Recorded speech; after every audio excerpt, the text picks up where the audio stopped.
کلیسا هر قسمتش یه قشنگی داره، اصلا واقعا نمیتونم بگم راجبش. خیلی جذابه. من واقعا ندیده بودم همچین کلیسایی از داخل انقدر زیبا.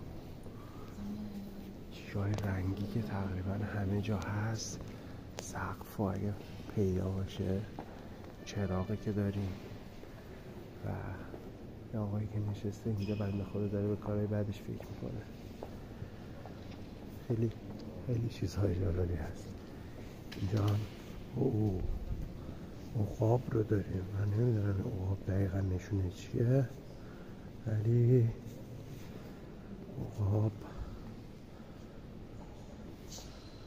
مریم مقدس شمشیر کرده تو قلبش. چرا اینجا مریم مقدس عیسی رو گرفته بغلش.